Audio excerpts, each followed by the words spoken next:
of material. This morning's already fully lined up, which is awesome. Cool. Met our first game, and I think we'll have a few more seconds at it, but, Black in this, and he reading. I think it's an opportunity for us to learn a little bit about that. Yeah, um,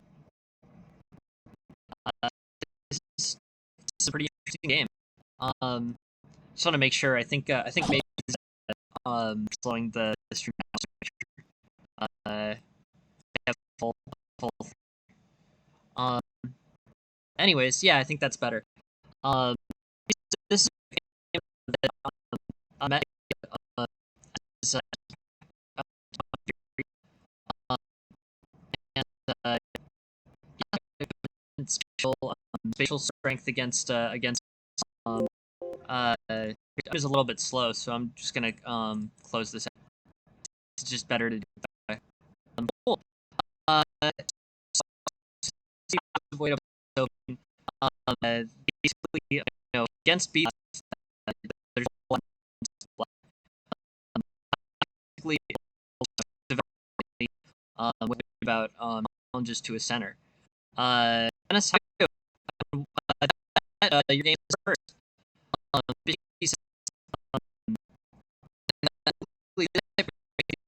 For easy developments, big advantage. These F4, D forums. Basically this provides opportunity for Black to basically expand, and largely it's a result of this quick B3 not being too challenging for White. Yeah, I think this is good. I'm just sort of opening theory here. It's not something that's going to have a lot of preset opening theory. I think that this structure works fine. This pawn's not particularly vulnerable to bishop b2, and yeah, White has played basically similar to like a modern or almost hippopotamus style opening here. Yeah, it's a little bit slow. So I'm gonna that proves that I'm gonna try to maybe disconnect one of my other devices. Um, Actually, I should probably do that now. Hold on one second. This lag drives me crazy too. Uh,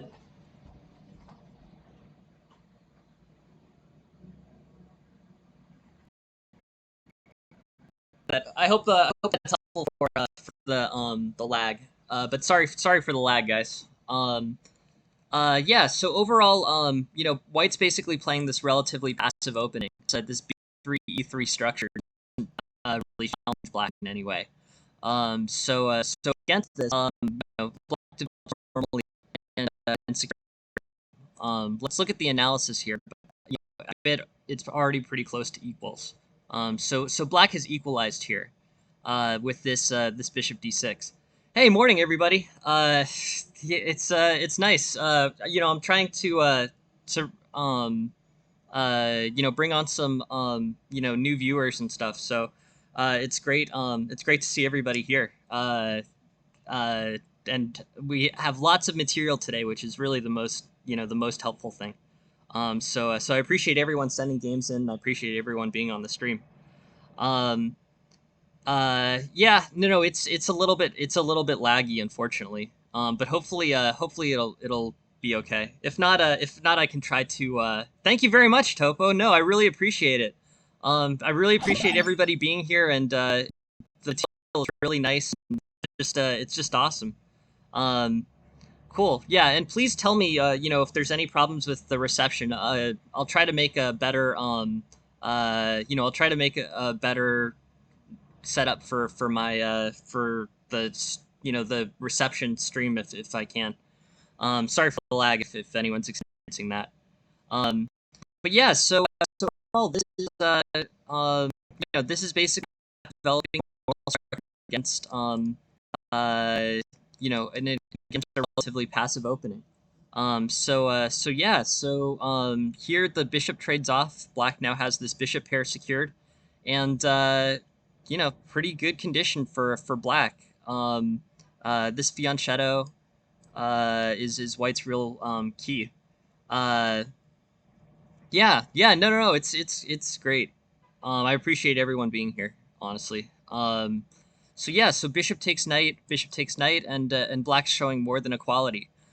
This sort of demonstrates a little bit how there are advantages to playing more passive openings, but the space advantage provides black with a more comfortable ability to develop. With this space advantage, black can basically position his bishops on the third rank, whereas white wouldn't be able to do that in this situation.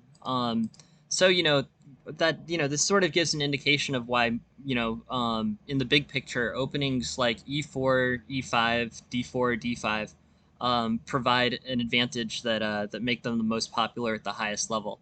Openings like b3 and the modern are also very playable. But at the end of the day, these types of two pawn forward openings are just more challenging for your opponent. So yeah, so bishop d7, bishop takes, and now black's showing -6 on the eval, minus -0.6 on the eval with better development. It's just a much more comfortable game for black. So I definitely advocate playing these two pawn forward type openings. Knight f6. I guess that they characterized that as a mistake.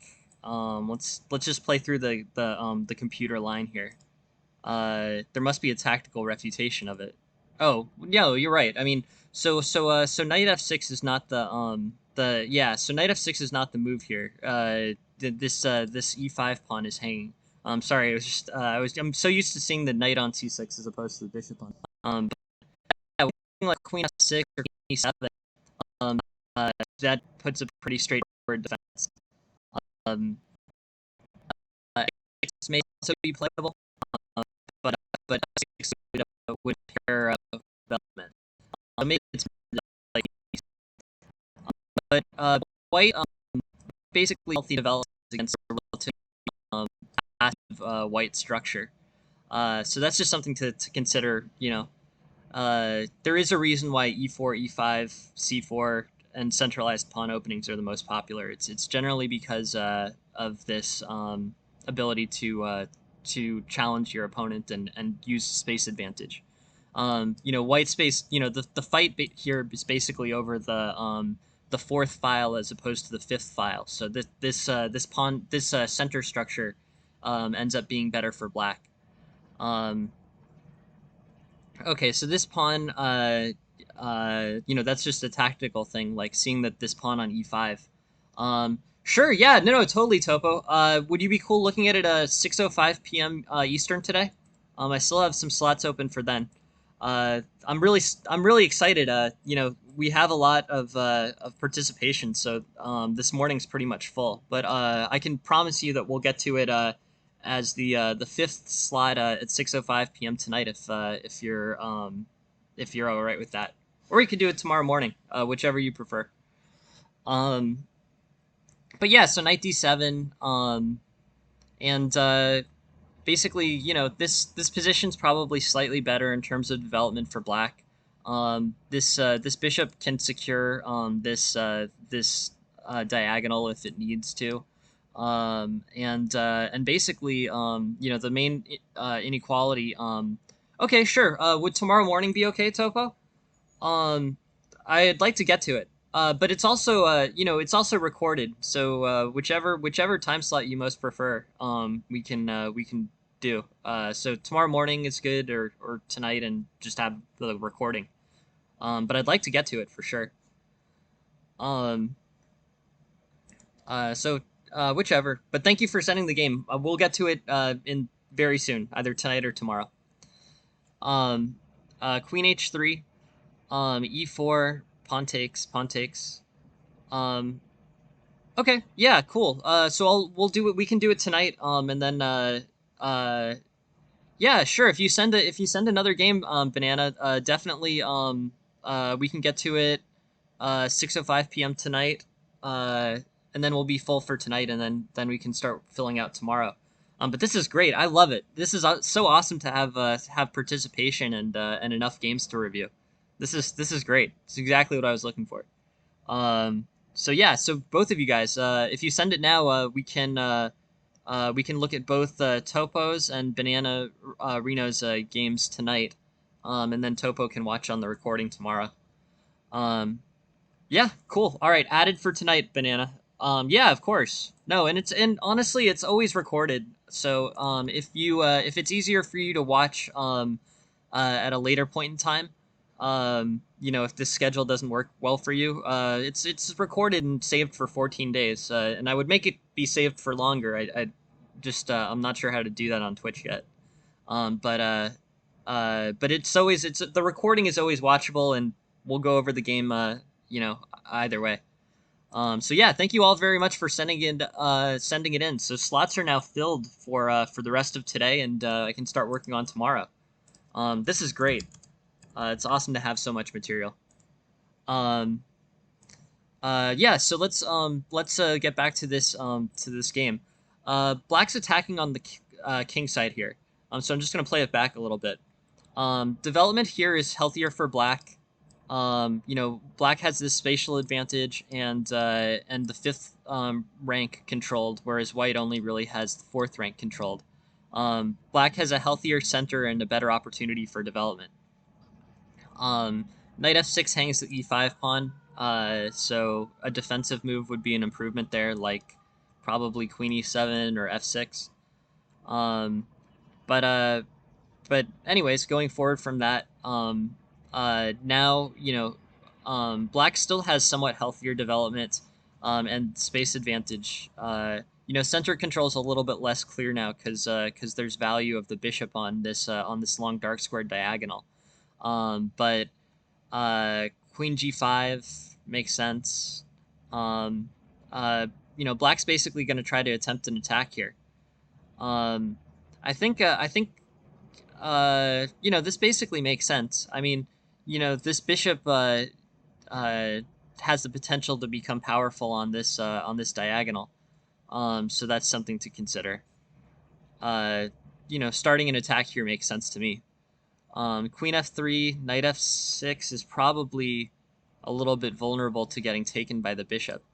You'd have to decide whether, this bishop on c6 really looks like a pretty good piece for Black, and it's not particularly attackable. Like, it would take a bunch of moves for like the knight to get involved in blocking that bishop. So it's actually a surprisingly good outpost for this bishop here on c6.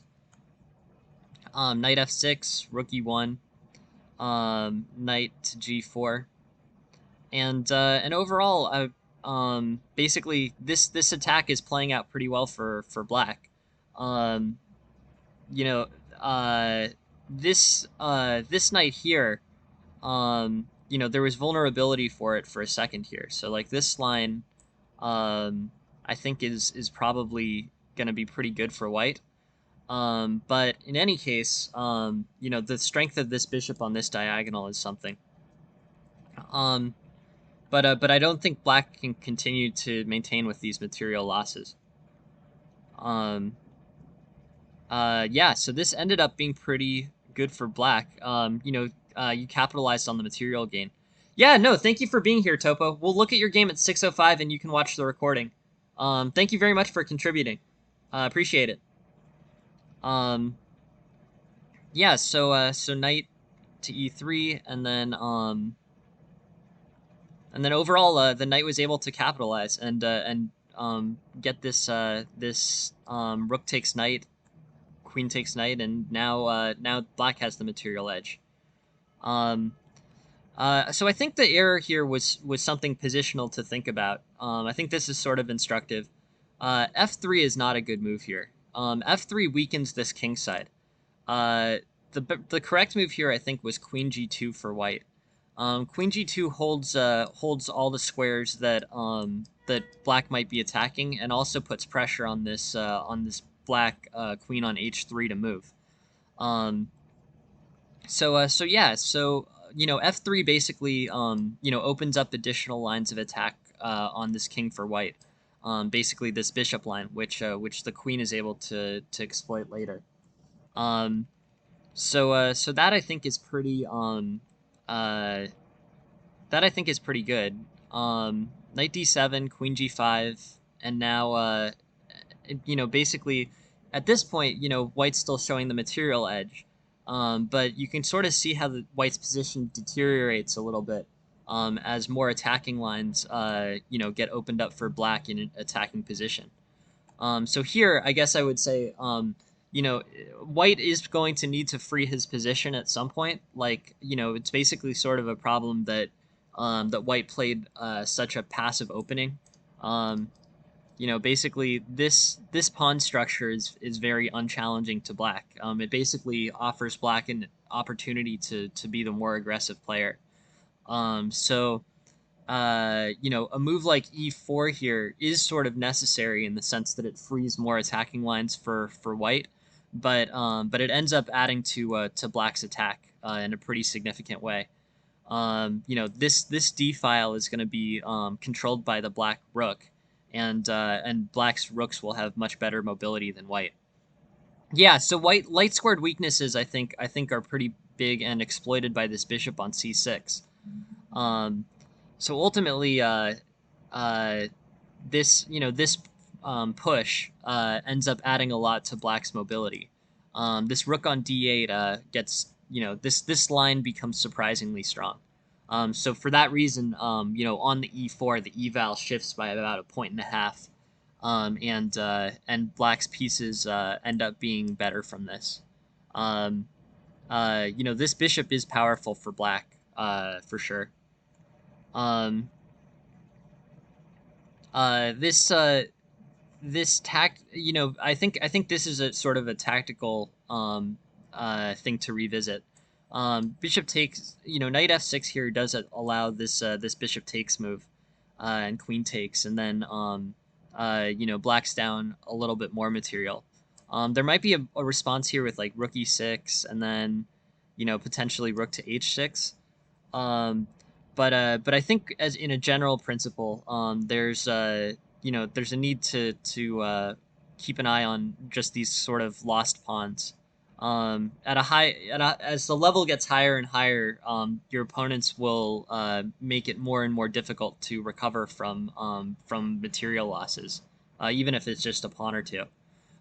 So I guess I would just say, overall, tactics training is my big uh, my big piece of advice for this game. But I think because I think there's two pawns that potentially get lost here for black.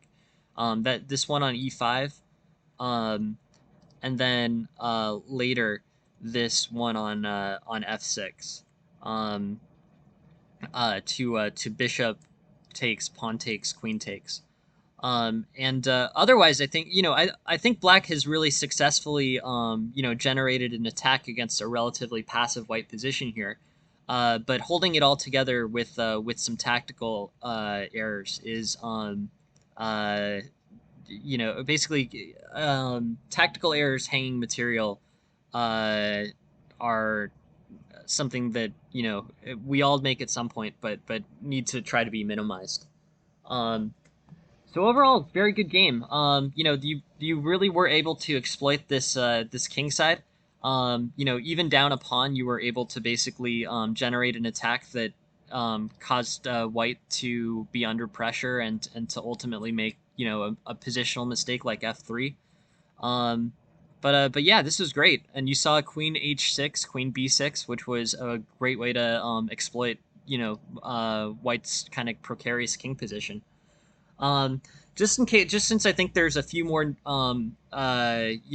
new people here today than most days, I think there's a lot of value in tactical training, especially below the level of like 1600, or definitely below 2000, and even more below 1600. Most games below 1600 are determined by tactical opportunities. So I spend a lot of time advertising chess.com or chess tempo or CT-ART is a program. But the biggest priority for people under, basically at class level is tactics training. The percentage of games that are determined by tactical plays is extremely high at that level. So for anyone wanting to show the quickest return on time spent studying, I'd lean heavily towards tactical play. So chess.com has their puzzle battle and their puzzle rush uh, modules. Chess Tempo has a free tactical resource. I think Lee Chess has a tactical trainer as well. But the time just really needs to be put in on that. You'll see if you do a lot of tactics training that material losses will go down, and you'll be able to exploit material losses by your opponents at that level. Um, no, I mean I think it's all the same point. Whatever you can do with a free membership is what I would advocate. But rated puzzles are fine too. It Puzzle Rush and Puzzle Battle will I guess I would say Puzzle Rush and Puzzle Battle.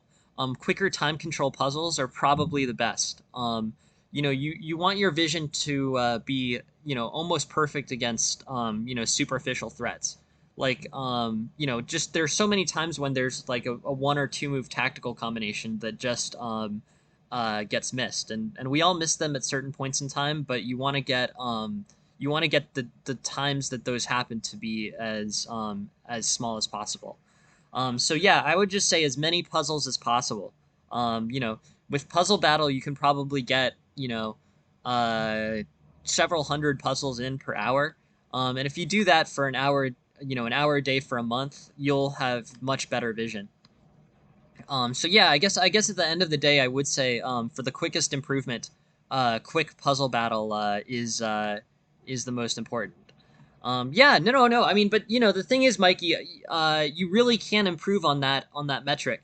If you do, if you do 200 puzzles a day for a month, I guarantee you'll be better at the end of that month than where you started, and the percentage of things that you'll miss will go down significantly. Like it's just sort of objectively true, and every master has put in an enormous amount of time to getting their tactical strength up to a sufficiently high level. There's so many. Yeah, I think that's the right course of action, Mikey. Any tactics trainer is fine. I wouldn't say that chess.com is necessarily too different than other ones. But just many puzzles and a lot of repetition will help you win many games at class level. And it's not necessarily even something that a coach can help you with so much. It's more just you literally just need to put in the time and do as much tactics training as possible. Um, Coaches are very helpful in terms of learning. Uh, Coaches are very helpful in terms of learning, strategy and positions and openings. But at the end of the day, at class level, most of the, opportunities are tactical, and that's just vision that you need to establish for yourself. It's just basically, I use the comparison of weightlifting, but it's basically something that you just need to do as a habit. And every master has done it to a pretty extreme degree. So, anyways, that's where I would advocate you spend time. And the aspects of this game are excellent. Uh, uh, but the place to look, to move forward is really in tactical study. So yeah, thank you very much for sending this game in. This is an excellent instructive opportunity of how to exploit a space advantage against B3 and generate an aggressive attack, which you did very successfully in this game. So yeah, a great game, Amet. Thank you for sending it in. And yeah, this is a good demonstration of why E4 D4 are the most popular openings. This is yeah this is Discord and Reddit and yeah, I'm pretty much going for as much material as possible. But if you send me a game on really any route of communication, I'll get to it. You can even send game links on the stream, and I'll get to them. At this point, we'd be getting to them tomorrow. But we'll look at them 100% for sure. I'll just add them to my list. And also, all the lessons are recorded too. So if there's anything that if there's a particular lesson that you can't make, but your game's on the list, you can just watch it the next day. I'm I think it makes a lot of sense given that people's schedules are different from each other. Um, I'm just pulling up the next game now. This game was sent by uh, Nihais from Reddit. He sent this game and he's playing black. Thank you very much for sending the game, Matt, and great game as always. Please keep sending them, and they're great. They give us an opportunity to take a look at things. So Black was playing or the viewer was playing Black here. White plays the Scotch. Scotch with an early exchange on knight c6. And I'm just gonna play through this really quickly just so I get a sense of the game. This looks like a pretty good a tactical win by White. So let's look at this. Bishop c5, knight takes c6. Bishop b4, and then I guess I would say, probably on bishop on c3 I'd play queen takes d1. But we can look at this.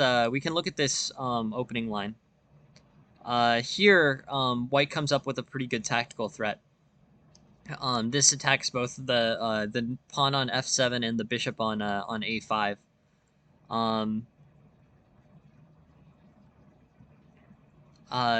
So there, this is a pretty tactically oriented game. Let's think of places where there's opportunity for improvement. I think here, basically, queen takes d1 is a good simplifying move. You have this opportunity to disrupt the king's ability to castle. And here, with queen takes d1, king takes d1, this, basically, this is a good trade for black. White's ability to castle has gotten disrupted. And I think that's sort of what you're going for on bishop to b4. Yeah, so it is. It's a very tactical position. So I think tactical study, and a heavy orientation towards tactical study is a great place to be, you know, focusing on as knee highs here. So we can go over the game too. Thank you very much for you guys, Flank and Lemon. Thank you both very much for the follows. And thanks to everyone who followed outside of streaming hours. I really appreciate your following and for having you here on the stream. Um, so this is this is a heavy tactics oriented position. Um, Here, White offers an opportunity to trade off relatively early, and I think basically as Black, equalizing in this way is a good idea. So I would play Queen takes d1 here. As opposed to Bishop b4. I think both moves, are trying to disrupt White's ability to castle here. But Queen takes d1 successfully, basically is a more successful way to do this. So Queen takes d1, King takes d1, and Black's showing a pretty favorable eval of -1. So I think that's pretty good. I think that's a place to look in the future. But this is a heavily tactic-oriented game. I would say step one in terms of improvement is improving your tactics weightlifting. Just really get really make sure that you're comfortable and you're not missing too many one move tactics. I think this opening provides some good instructional value in terms of looking at this early Scotch game. So I think let's take a look. Cool. Yeah, thank you very much for sending the game, Bishop. And Stella, thank you very much for the follow. I appreciate it. So we'll look at Bishop's game tomorrow morning. If that I hope that works. And if not, it's always on the recording, so that's good too. So here, d4 is the normal Scotch game. Pawn takes d4, knight takes d4, and this is the normal Scotch. Knight f6 can be played, and bishop c5 can be played as the two primary moves. There's other alternatives here like queen f6 I've seen in a few games, but I think bishop c5 or knight f6. I play bishop c5, so we'll go from there. What I see the most frequently here is bishop to e3. There's three moves here, and they're all basically, they all pose their own challenges to white. Bishop to e3 is a normal developing move that defends d4.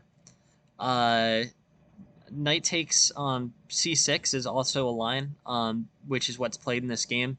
But normally what I see in the Scotch game is bishop to e3. Black then plays queen to f6, white plays c3, black plays knight to e7, and then white plays c4. This is the most common. This is the most common variation, I think, at club and non basically club and higher. I think this is what I see the most frequently is the Scotch game. So just something to look at. Um, Basically, white has somewhat better development, but both sides develop pretty quickly. Um, you know, and it's a relatively aggressive open game with a lot of healthy development for both sides. But this is what I see the most frequently uh, basically white's manner of playing uh, the the Scotch game. Bishop c5, knight takes c6 is another line in the Scotch, but not one I see as frequently. Here, the move is a pretty interesting one. I've seen a few different responses, but the opening theory trainer is pointing heavily towards queen f6, which is what I would do. Queen f6 works because it's threatening mate on f2, and it's threatening to retake this knight. So the knight is not savable on c6. Queen f6 attacking f2 is really the play. Here, basically the options are queen d2 or queen f3. But either way, black is going to regain this knight on c6. So d takes c6 is a distant third option. So the improvement that I can offer white is take a look at queen f6 in the Scotch game here. This is the correct book move in this position. It's not so intuitive just because you're not retaking the piece that just got taken. But this Scotch game allows for this early mating threat by black. White will play queen d2 or queen f3. On queen f3, I guess I would say that it's probably retaking the knight on c6. The knight can be retaken in either way, or queen takes f3, and then probably b takes c6. B takes c6 becomes more valuable just because it offers more lines for this bishop to advance here. But overall, that's I'm gonna offer the broad suggestion that you spend some time on tactics. I think that you'll see good returns if you follow a routine tactical study plan on either either chess.com or any other tactics trainer.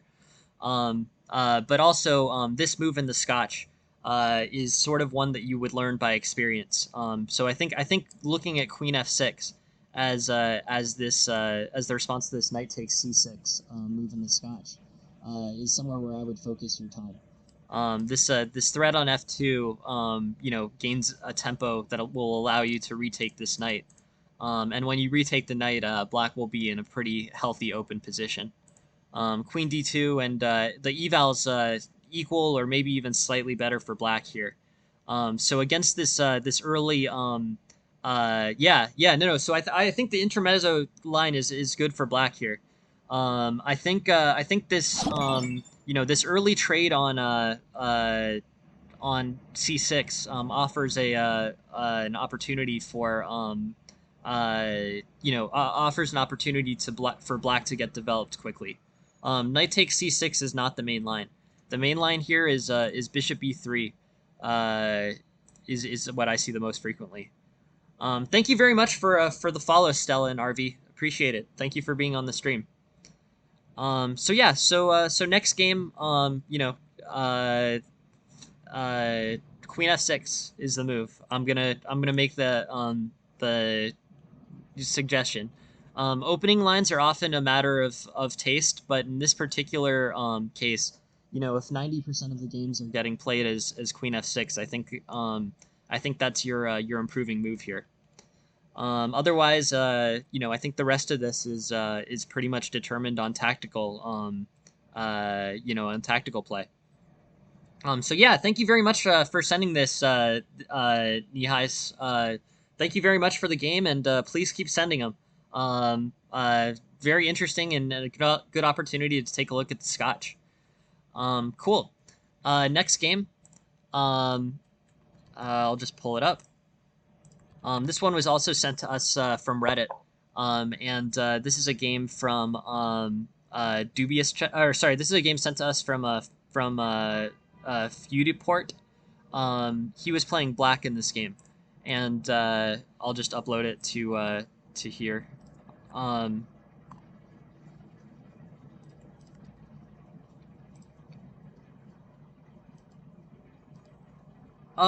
Yeah, totally. No, not offended at all, Feudy. Thank you very much for sending these games. We're gonna go over both of them now.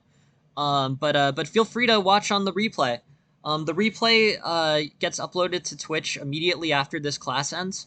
Yeah, no, I gave you 2 slots for this morning. We're gonna do the game review. And feel free to watch it. Feel free to watch it on recording. But yeah, so your games are coming right up. Feel free to watch live, and watching live is probably a little better because you can explain your thinking and ideas live. But it works just it works well on recording too. So if that's a better route for you, we'll look at your game either way. Thank you very much for sending them. So you play the modern. The modern is interesting. I guess I would say it offers white a space advantage. For sure. And it's kind of interesting to see how to play it basically. I've tried playing tried playing the modern and the perk, but have never really gotten an ability to get it to work on my own games. In the games that I've played, white ends up getting a large space advantage, and then black is good in the sense that he's played something that doesn't have a lot of theory, but it offers basically white some pretty big concessions pretty early. Just something to think about in playing this opening. That said, many grandmasters play it, so it's a very playable opening. I've just never gotten it to work, when I've played it. Black gets, quick development in a cramped position. White has a big space advantage on black's 5th rank, and a bigger center. Black is playing hoping for an overextension. Black has this C5 push. And the engine is actually yeah, no, totally. No, I think it's a good it definitely is an idea with well established opening principles. But just stylistically, giving white such a large space advantage is can be problematic. So it's just something to think about. But openings are style. Style based.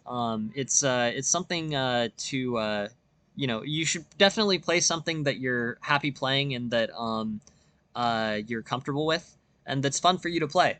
If it's fun for you to play the modern, then play the modern. I would never, that's the most important. That's the most important concept. But thematically, one of the issues with the modern is a cramped position for black and some issues with his so basically spatial issues for black and central control issues. But white frequently makes moves that undermine the position, so there's still a lot of win. I can pick them up from the server, Anch. Thank you very much for asking. We're good till tomorrow morning at least. So I'll pick them up off of the server later today, or after this stream probably. And then we'll have them for tomorrow and the day after. It's wonderful that people are participating. I think it's great. Yeah, yeah, no, and I get it. Feudy, like I think the uh basically, you know, playing an opening that takes your opponent out of theory that they know has a lot of value too. Um, you know, one of the things that was really appealing to me when I was trying to play the modern empiric is that it wasn't a well established opening theory. So you know, just in terms of my personal style, I figure that I'm, you know, generally pretty good tactically, and but sometimes run into to issues, you know, against very well prepared opening, you know, basically opponents who have very good opening preparation. So you know, when I was playing against masters or whatever, you know, I was running into issues playing, you know, against basically D4, um, where basically they could get, you know, they had very well established opening theory. So I was trying the modern against that to try to sidestep a lot of that.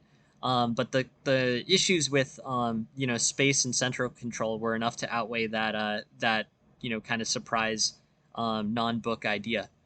Um, so that's the history of me trying modern and Pyrrhic. Uh, so yes, basically what the computer's advocating here is actually not, you know, takes immediately. It's advocating pawn takes d4 and having both of these threats available. You know, this bishop may play like, you know, I guess the what do you call it, like the desperado, like bishop takes b7 just to get the extra compensation. But I guess this Sicilian takes, which trades your c5 pawn for this d4 pawn, is evaluated as valuable. And since you can do it with tempo, the computer's evaluating it as objectively better. Um, but either is fine. Bishop takes c6 makes sense too. You can probably get a bishop to b7 fianchetto that will have some attacking value. The d6, the bishop takes e6 line leads to this, which offers a white opportunity to trade queens.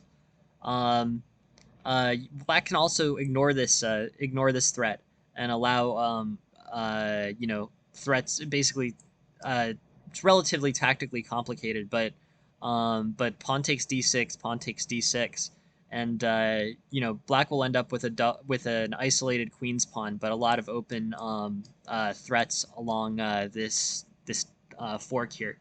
Uh, Threats on b2 and threats on g1 along this now open diagonal.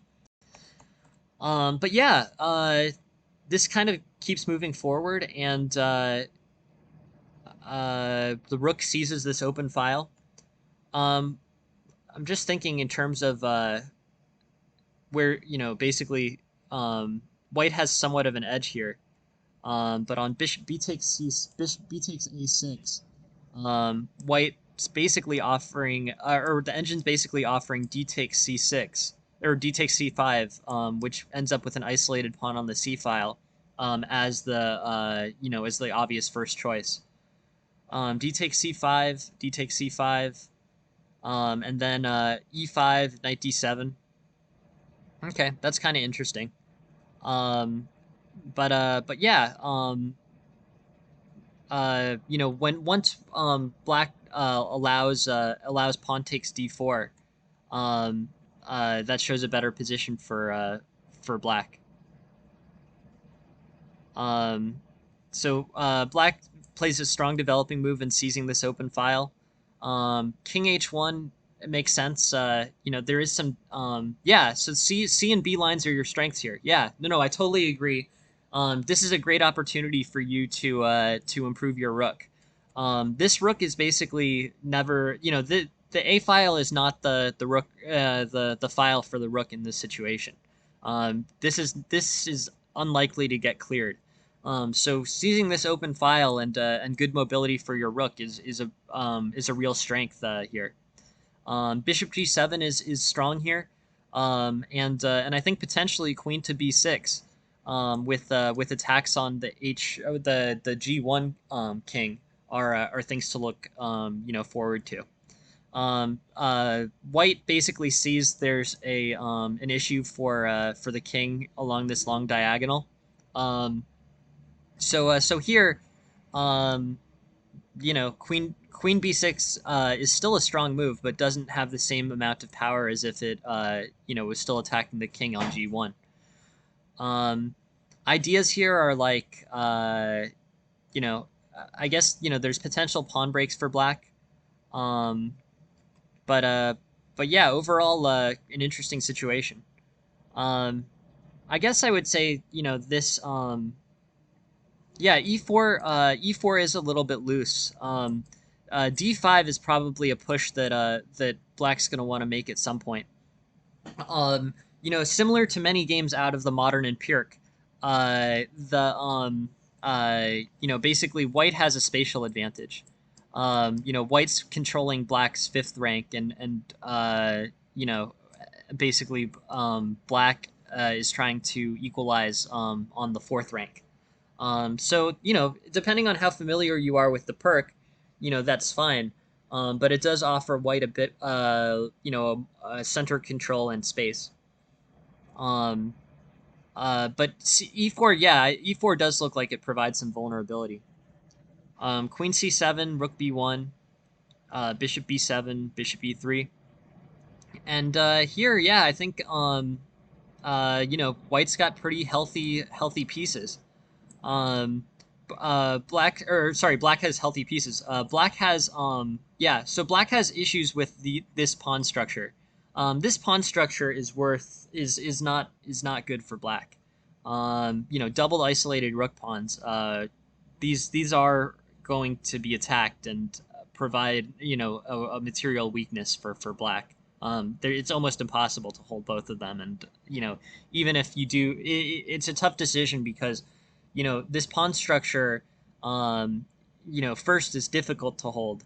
So allocating, it's a tough decision as to whether you want to allocate moves to defending it or not. Just since it's so likely to get lost. Um, yeah, the a7 pawn is a big problem after bishop e3. I'm not really even sure if it's worth defending it, to be honest.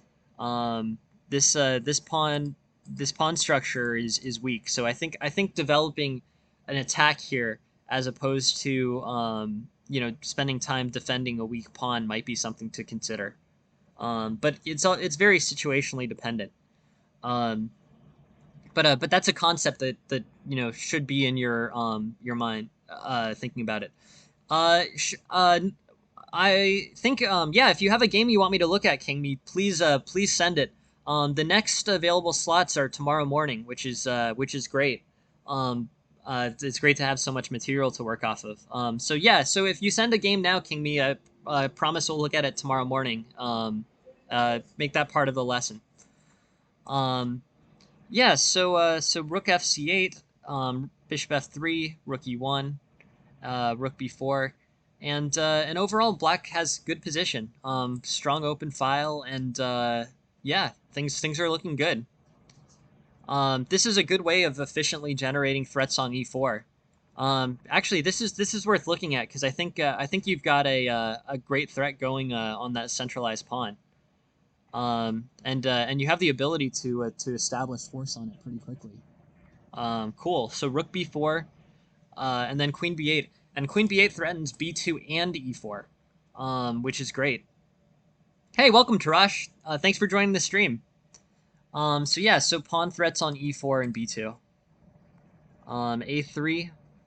I guess you'd have to look through and make sure that your queen wouldn't get stuck on this material pickup. It's a great trade for you actually if you are able to trade this a7 pawn for this b2 pawn. But yeah, makes sense. Bishop b4. Yeah, no. I think looking at the tactical complexities here are very important. Um, so that's definitely something to think about. Cool. Yeah, no, I'll take a look at later, Tarash. I'll look at the recap. I'm sure there are some excellent candidates games that I'm a little bit behind on. Um, so yeah, rook h5, h3. And yeah, this is this is looking I guess I would say pretty equals. Knight takes e3. Yeah, yeah. No, it is interesting. This pawn structure is a problem for black. You know, it might have been worth it to establish this pawn structure because this pawn structure was formed after bishop takes a6. But it does offer a place for white to attack, and then once these pawns are cleared, black is going to be vulnerable to potential attacks on the queen side here. F5, pawn takes. And here I think white's in pretty good. Hey, thank you very much for the follow, Opie. Appreciate it. Um, yeah. But here I think basically you know uh this bishop sack is interesting. Um, it's certainly a very aggressive way to play this. Uh, I guess I would say uh, this is not till tomorrow morning, Tarash. But if you send one, we'll look at it. Uh, yeah, no, it's great. It's great to have so many games. We'll get to them all eventually. Um, yeah, knight g5. Interesting. Yeah, that does disrupt that attack. Um, you'd have to think of a lot about whether this bishop takes f4. I mean, it's a lot of material to be losing here. I guess materially at the end of the day, uh, um, at the end of the day, basically, you are getting three. Yeah, you are getting three pawns against this bishop loss. But it's a little difficult to assess the value of the pawns just because these a7 a6 pawns are difficult. Um, uh, Knight f2. Yeah. Yeah. This is. I mean, it's a tactically complicated position. Um, Bishop takes, pawn takes, rook takes, and then knight g5. But isn't I would take a look at rook g4 here. Well, I don't know, maybe not. Um, I was thinking rook g4 and trading both of the rooks for the queen, but that might not be the way to do it. Queen there.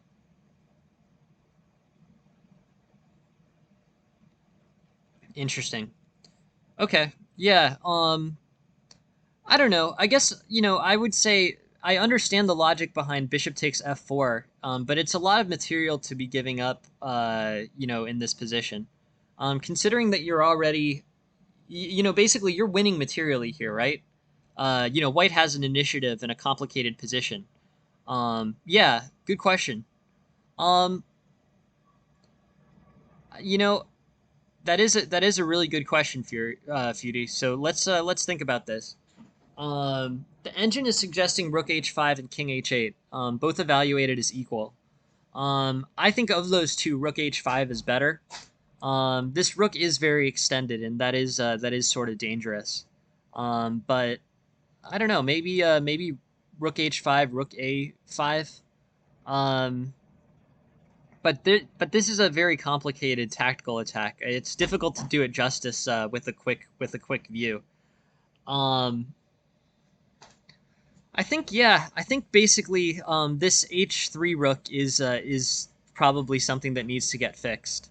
Especially with knight g5 and knight f2 so playable, probably rook h5 and reallocate it to a different part of the board.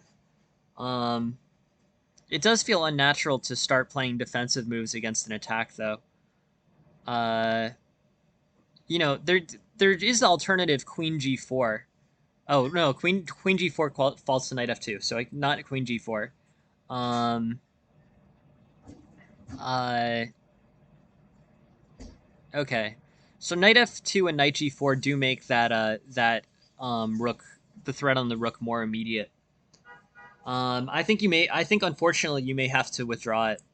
Rook h5 and then rook a5 are probably the way to do it. Uh, yeah, I think those types of conservative moves are the way to go. Uh, Black's up material here, and a fight for equality here is probably just the best option. On move like g4, it's not as if White can start attacking on the king side here. You would be concerned about an attack on the king side, but g4 rook h5 you know allows for threats on the f4 pawn later. Um, White's the thing about a pawn storm on the king side here by White is that it's double edged, and it basically will allow White's king side to get more open as well. So I think at the end of the day, retrieving your rook from this somewhat awkward placement may be necessary to keep Black's game moving forward. So yeah, so I guess here I would advocate for rook h5.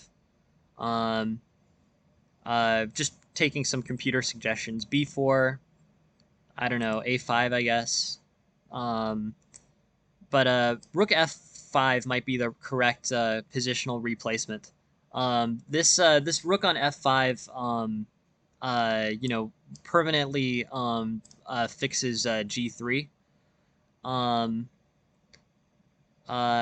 it might be time to move things towards the queen side. Maybe. And just leave the king side alone, because advancements for White will lead to vulnerabilities. So just working for relative, you're moving out of the attack phase of a game and more of sort of a consolidation phase. So here I would just start trading pawns, particularly these rook pawns, which are your weakest pawns, and see if you can trade them for some of White's pawn structure. That would be one attack. That would be one movement forward. But I think I agree with the concept that this rook needs to be retreated. It will be stronger and less vulnerable to attack after a retreat. So I think that's the movement forward. Um, Bishop takes f4 is just too compromising. It basically turns you into a point where it's basically a must win. Um, uh, Yeah, so rook h5, f5. Uh, well, so yeah, so f5 here, I think is basically, I don't think f5 is an immediate threat. So like queen g2, and then rook d1, and then rook f5. Uh, Pawn f5 by Black. I just want to make sure, because um I don't think the pawn can, or because Black doesn't have an F pawn, right? Um, yeah, I think Rook H5 is the move. Oh sure, yeah, yeah. Let's take a look. Uh, F5. I mean, F5 does open up Black's position a bit. Um, I'm not sure. I don't. I don't really dislike F5. I think you know, at this point, Black is still sort of attacking on the king side and finding, basically checking to see if there's the ability of attacks on the king side. Here I might play. This is a move that I might change. To be honest, I think I might play Rook F8 here. I think Rook F8 might be a better play than Pawn takes E4. Pawn takes E4 allows for White to move him really. So um, I think pawn takes e4 allows for by White, and improved mobility by White. So I think just leaving that where it is, and playing Rook F8 might be a better alternative. There are some threats that you might have to worry about later relating to the mobility of your Rook on H5, but I think that's an improvement. So just going through this game in summary, uh, I think bishop takes f4 is probably is an idea, but is probably too ambitious. But you know, there are other moves here which I think are you know, improvements. So the two moves I would look at here are 24 fx e4. I think improving your rook here to f8 probably is maybe a good route forward, as opposed to just letting white move his pieces forward. Um, and then I would revisit bishop takes f4 concepts. Generally speaking, you're equal or better, depending on how you assess these isolated rook pawns. Um, so rook to f4. So bishop takes f4 is not necessary, and sort of puts you in a position where you're going to have to try to force an early win, which is going to be difficult. So that opportunity I think is I think those are the two places I'd look at. Move 24 and move uh, 28. But yeah, very interesting game. Interesting stuff, and I think yeah, it showed some interesting play out of the modern Pirk. Bishop takes a6 is an interesting alternative. I'm just gonna check the opening lines here. Um, and just so we know for the future, this also offers you an opening book improvement. 21 games have been played here, and of those 21 games, 20 of them were c takes d4. So c takes d4 is the main line, just in case you want to revisit your opening book. C5 main line, bishop takes a6 is somewhat an unusual move, but the opening book response to bishop takes a6 is c takes d4. Interesting game though. Thank you very much for sending it. And let's take a look at the next one. It's another game. This is a game as played by. This is your over the board game, Feudy. Um, so this is a mainline French. Um, Here I guess I would say I like yeah, so you're playing white. Um e takes d5 is playable, bishop d3 is playable. This is a winnower. Yeah, winnower is the name of this opening. Um e5 is the main line, knight e7, and then the most common move here is a3 over knight f3. But both are fine. A3 Uh, yeah, but knight f3 is also a move that can be played. A3, pawn takes, bishop b5, and yeah, advancements by white. I like white's position here. These bishops look pretty healthy. Um, you know, one thing that's thematic about the you know, the French is that generally in the French, you know, black gets a stronger queen side, and white has attacking opportunities on the king side, somewhat similar to the Sicilian. Um, Here, white's showing a good eval. This bishop a3 is strong there. Um, I don't know. Main line here would be castles as opposed to bishop a3. But I think they're both playable. Bishop a3, queen d3, bishop takes, pawn takes, and white still has a big mobility advantage. This opening's relatively, or this position's relatively open. So the knights are not incredibly powerful here. Knight f5, knight c4 do offer white some, you know, some good outposts. But you know, in this open position, the bishop holds up well against the knight, even though it's a French. Queen takes, bishop b4, a5, pawn takes a6, and yeah, this is I guess I would say this is pretty good for white.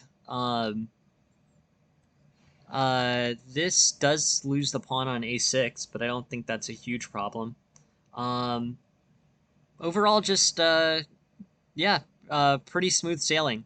I'm wondering if white can do anything to disrupt black's pawns here. Um, or even if I guess I don't know. There's some interesting opening play with this structure.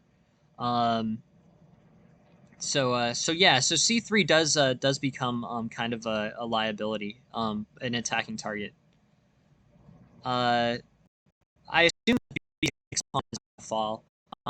There's a difficult fact to defend this b6. You know, it's isolated, so um,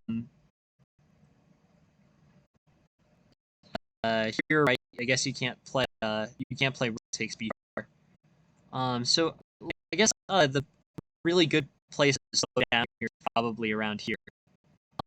So you guys know, my profession, I've worked in finance and I've worked in tech.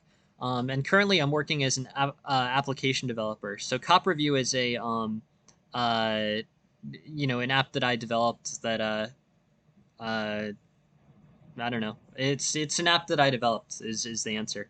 Banana. So knight d5 and overall this position this position is relatively close to equality. Um, yeah, but I think it offers you a good opportunity to clip now. Um, Rook ha8, knight d6, and knight c6. And now with rook takes, rook c1, looks pretty, yeah, pretty close to equal. But I don't know. I guess I sort of want to revisit a little bit. I want to slow down a little bit here. Uh, h5 is probably the best move. Yeah, no, thank you, Banana. Yeah, if you want to take a look, the links are available, and yeah, what I do professionally. So, um, I really enjoy chess, but is developing applications. Um, so yeah, so Rook A3 is a move here, sort of advances and allows these rooks to get over. These problems quickly. I think be right that C3 is over priority vulnerability. I think here, uh, yeah, no, thank you, Banana. Thank you for bringing that up. Yeah, feel free, anyone that wants to take a look. Um, uh, Yeah, I agree with that. I think that's exactly the right assessment. I think this C3 pawn is not as bad as it was assessed to be. I think if you play like King to D3, that deals with a lot of the defense here. Rook to B1, I think is probably your best idea. Um, the C3 pawn does look like vulnerable there, but I think that White loses some time here by by basically trading this off in a situation where it's more or less okay. I think dealing with the threat on C3, in a as a reaction is probably a better way to do it. I think not worrying about this C3 pawn at this moment might play out better.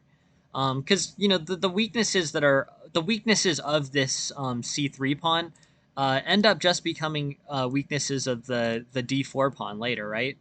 Um, so you know, basically the idea that it's vulnerable to an open file and backwards are just going to happen against this d4 pawn at a later point. So yeah, I think as a takeaway, I would allocate less worry to this c3 pawn, and instead try to worry about his rook to b6 pawn. If he's forced to use moves to defend against b6, he's not going to be able to mount an attack against c3. So that that will play out. That basically will play out well for you. So that's an improvement, I think. Otherwise, this makes sense. I mean, the knight's outposted on d6 and takes the pawn on f7. Um, Black's able to exert some pressure on d4, which is good. Um, and overall, Yeah. That b6 becomes difficult.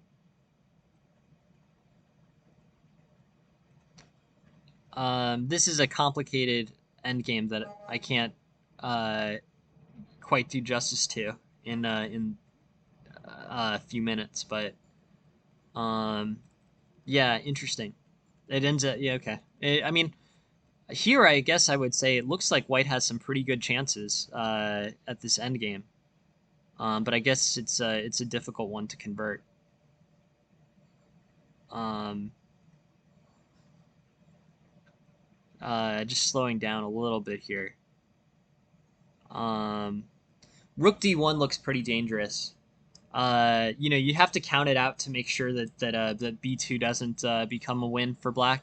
But rook d2 threatens the immediate rook takes d6, e8 queening. So that looks pretty dangerous. Um,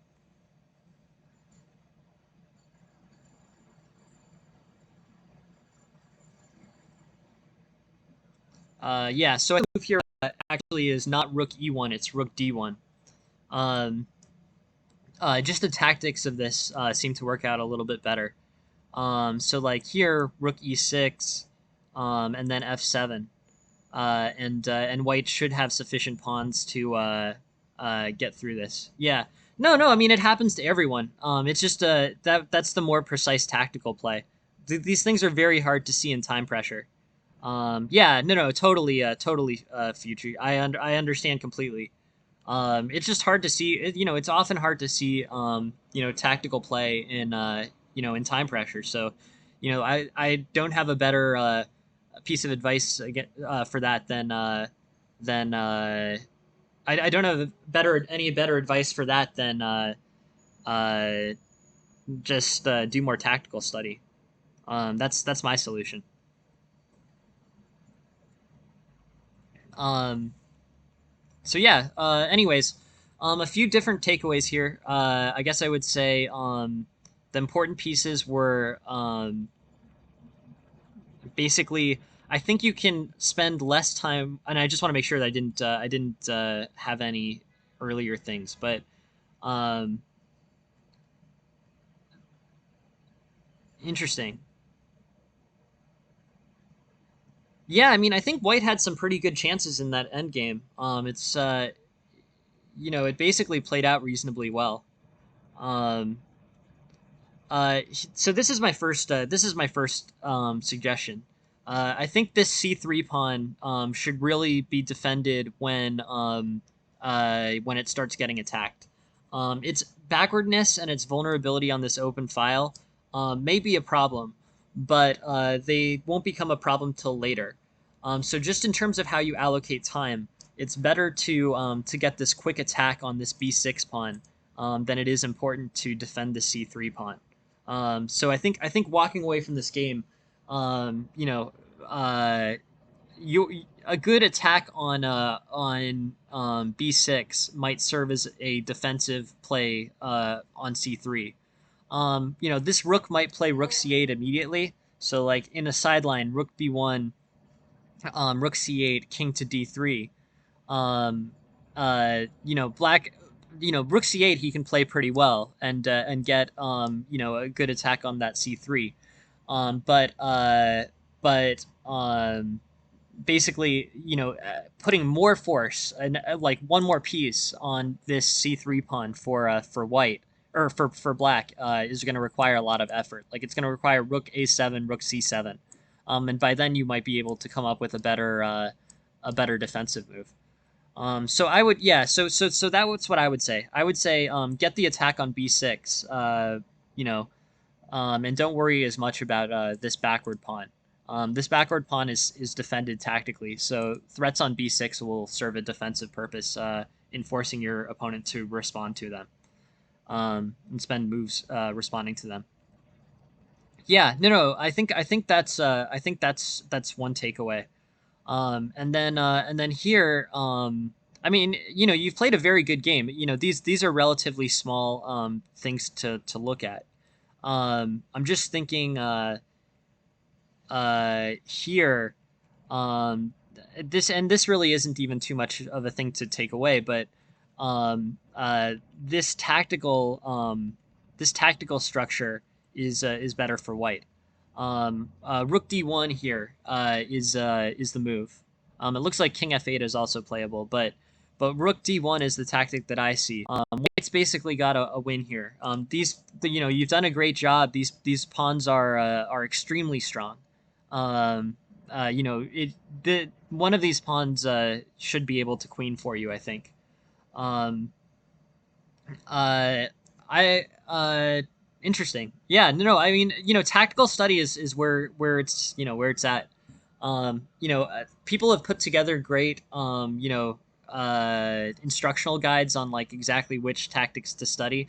And I think they're all good. I think basically just putting time in is the way to do it and the way to move forward. So an hour a day of tactics for a month, I guarantee you'll be better. Like I, it's your marginal you're playing, you're a fairly high level. I mean, you're an A level player, so your marginal returns on tactics might not be as high as someone who's a little earlier in their improvement, but we all have to do it, and that's that's a way forward that will promise great returns to anyone at class level. Um, but yeah, so rook d1 was the move. It was a time pressure error, very easy to understand, and I think with more time you would see that. Rook d1 or king f8. You would you With enough time, I guarantee you'd be able to queen one of those three pawns. But you played a very good game and very interesting, and yeah. Those are the two takeaways. That c3 is not as vulnerable to attack as it might first appear, and then this tactical play, which is really just a time pressure tactics training thing.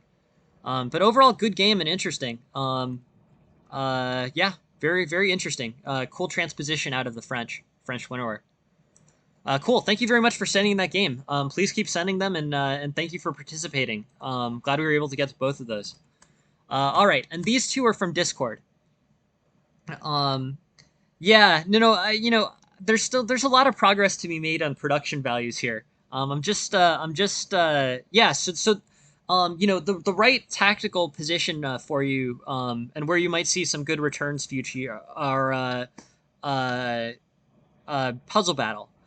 Puzzle battle on chess is an excellent way to improve your tactical sight. In a Cool. Yeah. Thanks. Thank you for the follow, Manard. Appreciate it, and thank you for being here. Um, but yeah. So if you are having issues with puzzle battle, my response to that, I think, is gonna be to advise puzzle battle on chess.com. I think that those are really good ways to get your tactical sight sped up. You may have, it may be difficult. It's a difficult program. Chess.com's puzzle battle, but time pressure, I think it will really help with in the long run.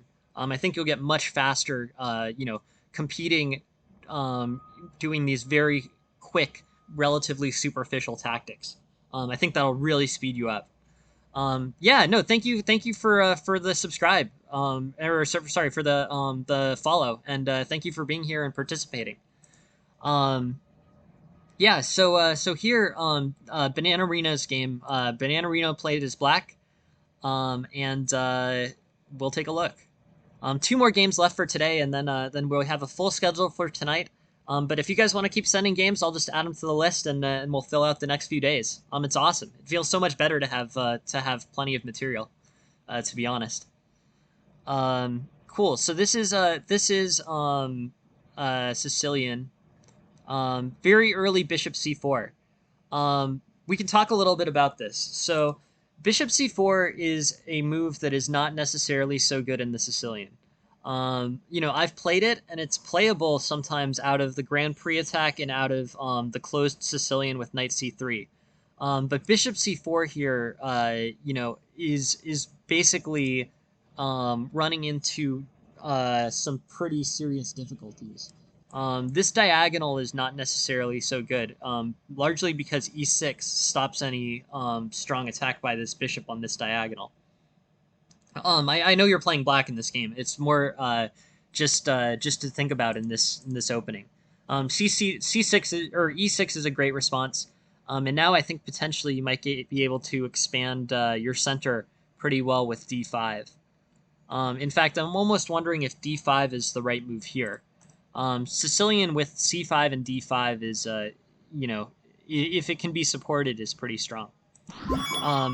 Oh, thank you very much, Mikey. Thank you for the subscribe, Mikey. I really appreciate it. Yeah, no, thank you. No, it's real. All the participation is excellent, and thank you all very much for all of that. Bishop c4, knight c6, knight c3, knight f6. So this is the mainline response. D4, pawn takes, knight takes, and then this is the first move that deviates. And I actually think that it's a pretty interesting move. D5 here really makes a lot of sense. D5 as a response to the bishop c4 Sicilian is really a play that that I think is intuitive and good. You know, you have to be careful to make sure that it's sufficiently defended, but D5 makes a lot of sense. It's not even in the opening book, but I think it's a very playable move.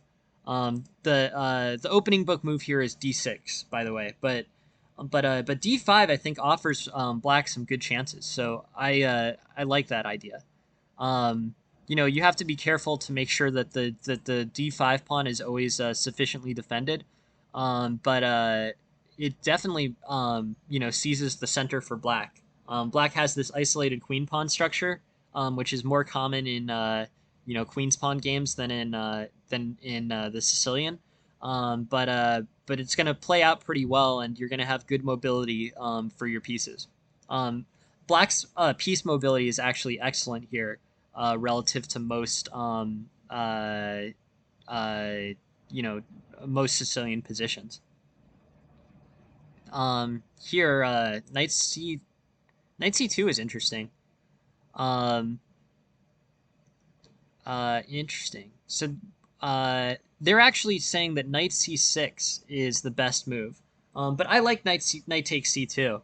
I guess what they're evaluating here, the strength of knight c6, is basically building up your central pawn structure here with on bishop takes c6 is a you know, is more valuable in terms of compensation to black than knight takes c2. Knight takes c2, you know, offers white offers black the most direct material advantage. So I guess you know, I'm gonna say knight takes c2 is a good way to play. I very easily could play knight takes c2. Yeah, so we can look at those lines. So knight takes c6, bishop c6 is advocated as the main line. Either way, the bishop's going to have to move somewhere, right? Because the bishop's getting threatened. So it can either go. The two moves that look okay for the bishop here are knight takes or bishop takes c6 or bishop f5. But on bishop f5, e4 gets to be played, and that forks these pieces, and black gets a serious advantage. So yeah, so I guess, but I'm gonna say knight takes c2 is a completely reasonable and rational play. It wins this material immediately, and yeah, and knight takes c2 is makes a lot of sense. So I you know, in your position, I would probably play knight takes c2. But knight takes c6 or knight c6 is the one that the engine prefers. So knight c6, bishop f5, d4, and now the pawns are forked. So, or the pieces are forked by the pawn. So pretty good. Anyways, knight takes c2 makes a lot of sense. I probably would have played it. Queen takes c2, queen takes d7, and it looks equal and pretty healthy for both sides. Black's liability, I think, here is the isolation of this pawn. You know, there's great tutorials on how to you know, defend you know, an isolated queen pawn. An isolated queen pawn is a structure that at the grandmaster level they're super familiar with, and it has some good general guidelines on how to best play it. Um, but that said, it's an open position. I think black's equalized. And equalization for black is a fine outcome at a high level. So I think things are going pretty well. Um, Knight e4 does create some problems. Knight e4 and then bishop takes g7 is actually a tactic. This is a tactical thing. Um, uh, you know, and I don't know how much I can. I don't know how much it helps to spend too much time on tactical ideas as opposed to strategy or positional stuff. But bishop takes g7 here is a sacrifice for white. On bishop takes g7, king can play g7, and then queen can take d4, and this pawn is pinned, and the rook would take on d7. Um, so that's a tactical thing. This position's a little bit dangerous, and I think that tactic kind of demonstrates that. This rook threat on the d file, it could potentially be dangerous if there's trades on e4. So just something to think about. Yeah, no. I mean, these tactics are, it's there's a lot of chess's tactics, especially at class level. Like, these tactics come up all the time. And I have no more efficient idea than to just do tons of puzzles and strengthen your tactical sight like that. But tactical execution is a huge part of chess, for everybody, but particularly below expert master level. So they just so that tactic was there. Nothing to worry about. I think just do your tactical study, and fewer things like fewer opportunities like that will occur. Here you're looking, after that tactic, you're smooth sailing. Your opponent missed it too. Just so uh, you know, everyone's. I mean, it's a tough tactic to see. Um, but one that you might see if you have great tactical vision, which you can improve and work towards. Um, Here, queen g3, f6, rook fe1, and yeah, I mean it's basically equality. I think you might have another tactical shot here, so let's take a look at that really quick. Bishop d6, queen g4, queen takes g4, pawn takes g4, and black is in a pretty strong position with a better placed rook, and maybe an ability to threaten the c3 pawn. Black's up a pawn here too, so if the pawn structure can equalize, um, basically black's up a pawn. So now's the time to start like trading and simplifying. Which you do successfully. And the more traded and simplified it gets, the more your one pawn advantage is going to be good. And also now you've made this isolated queen pawn symmetrical. So now you're really just up a pawn. Black's in great shape. These two pawns against this pawn is the inequality in the position. So you're moving quickly towards a win if you can get this material off the board. Um, Queen d6, and yeah, I like it. I think this is all good. H4, uh, H4 does allow some threats. The computer likes the tactical rook h1 here. Rook h1 is given a brilliancy, so another kind of tactical brilliancy. So I'm not sure exactly what to make of it, but it's hard to see. It's hard to see tactical brilliancies. That's why they're brilliancies. But uh, that leads to a pretty quick mate. I guess probably the best response here is g4, but you're winning material either way, and probably mating either way with queen e1. Um, this looks great for black. So, anyways, that's a brilliancy that I probably wouldn't have seen. Tough to see. Cool tactic though. Um, Anyways, that's an alternative. Oh wait, did you actually see that? Wow, great play. Yeah, damn. Oh, you nailed the brilliancy. I'm not sure I would have seen that. Great job. Yeah, I'm not sure I would have seen that. That's a very tough move to see. So yeah, cool. Well earned brilliancy there. Awesome.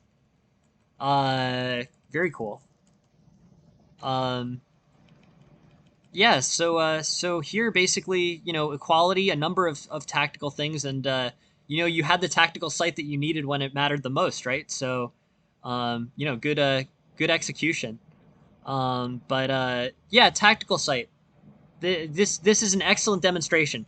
There exists on chess.com puzzle battle puzzles exactly like this one. I'm sure. They're not easy puzzles. Like this would be like a relatively tough puzzle, which makes it a brilliancy if it gets executed. But this really does demonstrate why tactical vision is going to be a big differentiator at class level. These types of opportunities do happen, and you got one, and it was a quick win for you. So it's great. Exactly what you want to have happen. Your opponent gave you a tactical opportunity, and you capitalized and got the double X clam. So good work. Um, Excellent game. Takeaways from this game: Bishop c4 in the Sicilian, allows opportunities with d5. Just something to think about. You got one here, and it was good. Uh, and here was another thing which was sort of interesting, which was this knight takes. The computer actually evals the knight takes immediate pawn win is second choice to knight c6, which potentially strengthens your pawn center. Basically knight c6 forces bishop takes c6, because we saw that the only other move for white here was bishop d4. So knight c6 was a cool tactic too, forcing a bishop trade and then the strengthening of your center.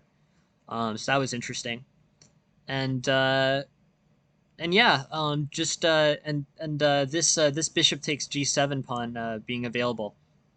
But at the end of the day, I think basically all three of those were tactical, conclusions. From a strategic perspective, I think what you did made a lot of sense. He played the strategically weak bishop c4. You got d5 in against it, and then ultimately, this game was decided by tactics, which you won that battle, which was great. Um, so three interesting things to look at there. But in terms of overall improvement of play, I don't have that much for you. I think this game was a pretty strong game.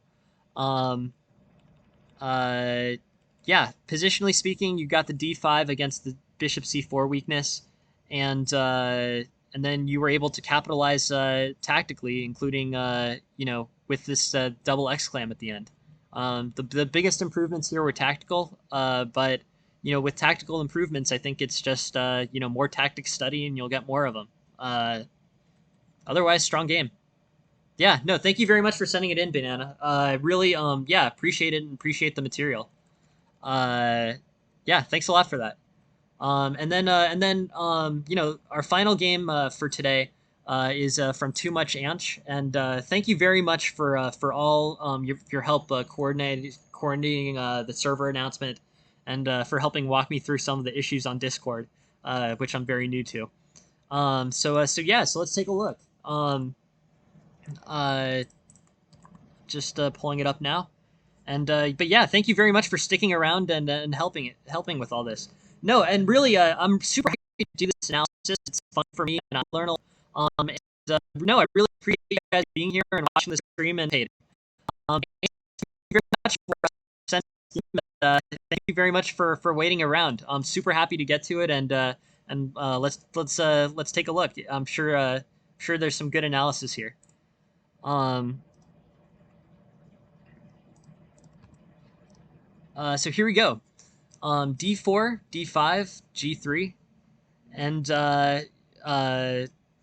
this game is played as black. Knight C6, Knight F3, Bishop F5, A3. e6, and black's already in good shape.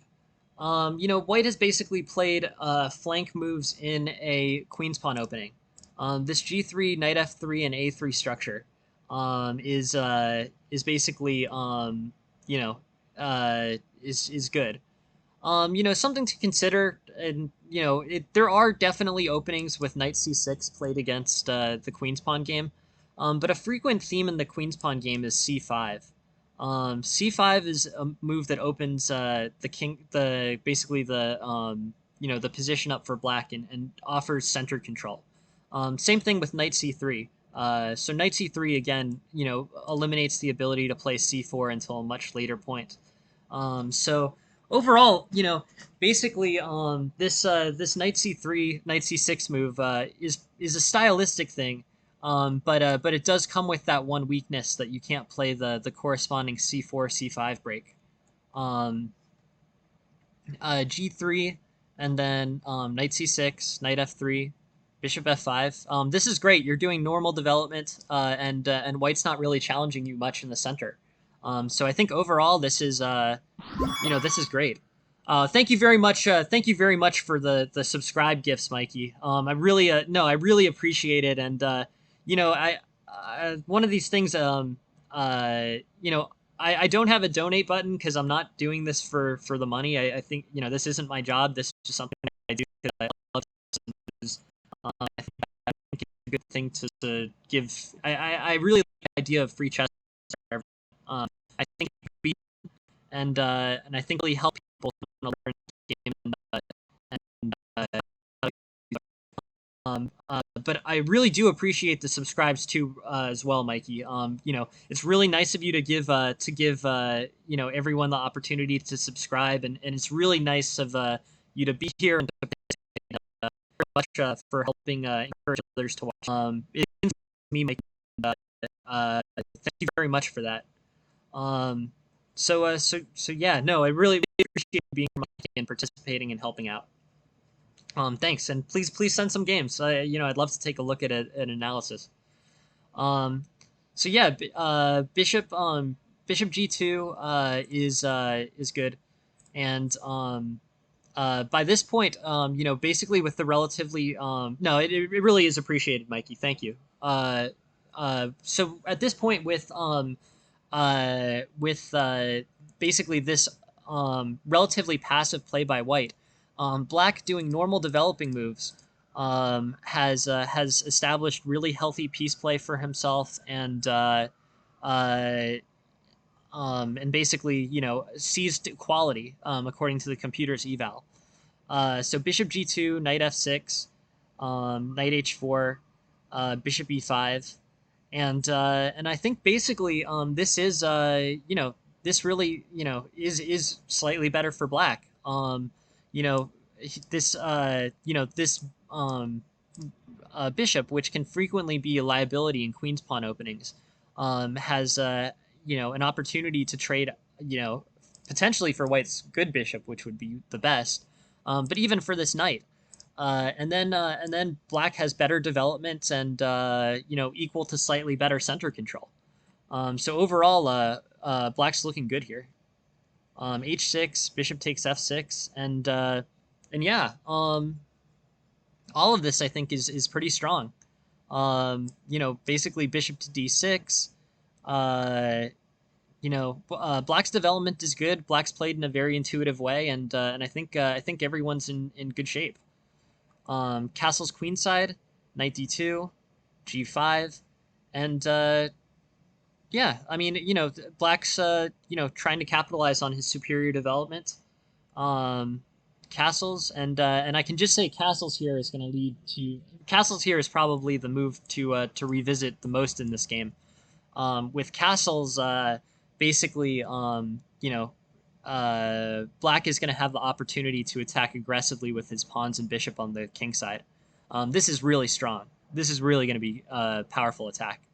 Um, H5, E4, H4. This is exactly how I would have done it.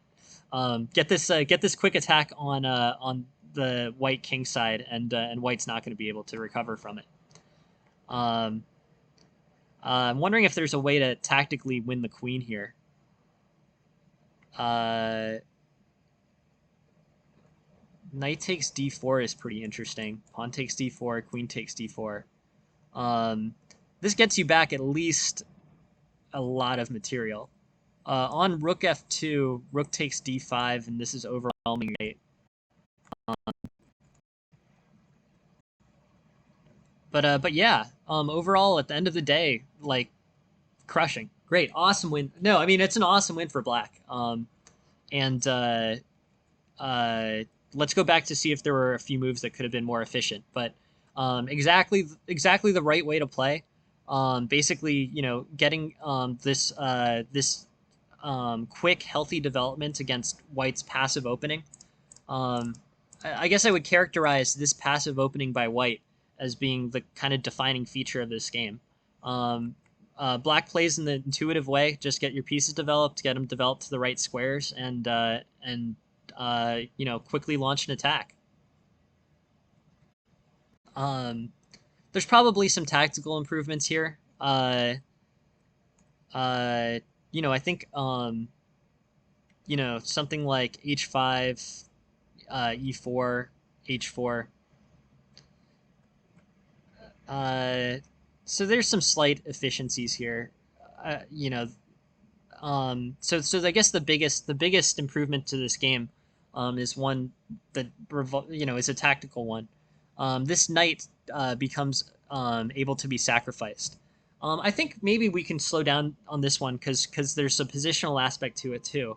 Pawn takes d5 and then knight takes d4. And Black secures 3 pawns almost immediately for this knight. Uh, in a position where that's really the correct play it.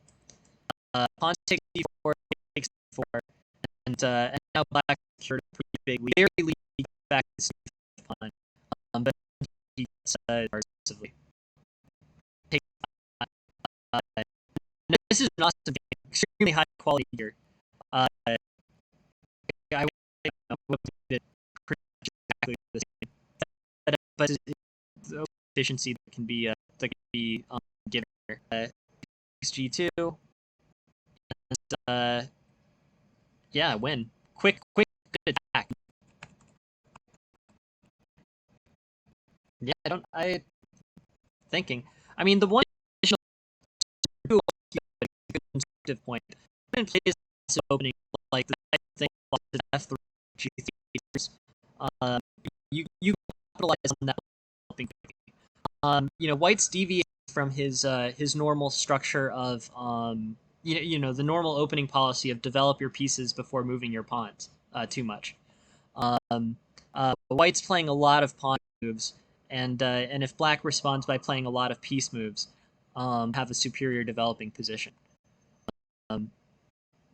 Basically, White has strength in his pawn structure, but that's worth the same as developing your pieces. For h4, queen 1, and here, got a pretty crushing attack. Rook takes d4 here. Rook here, I guess, was another improvement. I understand a lot of keeping your rook at the 8th file, but this material, is worth it. H4, bishop 7, and yeah, no, a well executed tactical win. Nothing too much to improve on. Yeah, I really think you capitalized. It's a great game. Um, yeah, you did multiple things right. The quick development against the passive opening with too many pawn moves was the correct idea. The quick attack here, was the correct idea and played out well for you. So, aside from these two tactical improvements, which are basically, knight takes d4 or rook takes d5 here. The only move to look at is move 18 for Black. Otherwise, it's a strong game. I don't have much to add. and your opponent helped a bit by playing so passively. Please keep sending them, Itch. Super happy to look at them. They're very interesting, and this is a particularly good one, which means that I have particularly little to improve on. But overall, very interesting game, and yeah. Thank you very much for sharing it. I really hope to see more, from you in the future, and thank you so much for helping coordinate this stream and for offering a chess study channel, which I'm really hoping this stream has the opportunity to add value to. Really interesting stuff. Great games by everyone. I'm really happy to see all these new faces, and it all it's all great. Thank you all so much for participating and for being here. Our next show is at 6:05 p.m. tonight, and yeah, thanks all for everything, and have a great day. Yeah, thanks. Have a good one, guys. See you later.